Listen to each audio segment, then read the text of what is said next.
Rien que par le graphe, on voit qu'on n'a pas une fonction de répartition normale. On n'a pas de courbe de Gauss, hein, même si on passe par le sommet de chacun des tuyaux d'orgue. Dans un deuxième temps, ce que l'on va faire, c'est qu'on va aller sur statistiques et puis on va se lancer dans les calculs. Et cette fois-ci, on va demander des calculs de statistiques à une variable.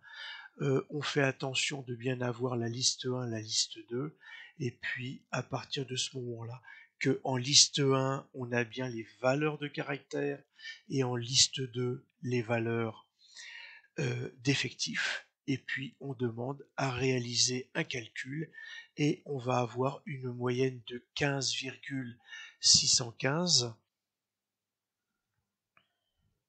un écart type de l'échantillon de 1,53, un écart type de la population d'à peu près 1,53, un effectif de 200, et puis sinon, je vais avoir un quartile 1 de 15, une médiane de 16, un quartile 3 de 17. Si j'avais une loi normale, ma moyenne qui est de 15,615 devrait être égale à la médiane de 16.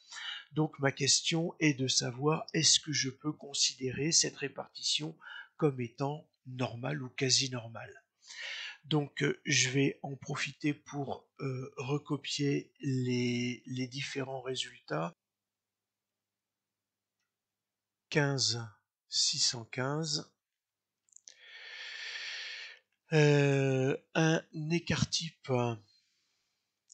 de 1,53. Un effectif total de 200. Donc en fait, le petit n, hein, c'est la somme de i égale à 1 à i égale à 7. Ça, vous avez beaucoup de mal. Des ni qui vaut 200. Et puis la somme des i égale à 1 à i égale à 7 des ni xi qui vaut 3123. Enfin, on a dit que on avait un quartile 1 de 15,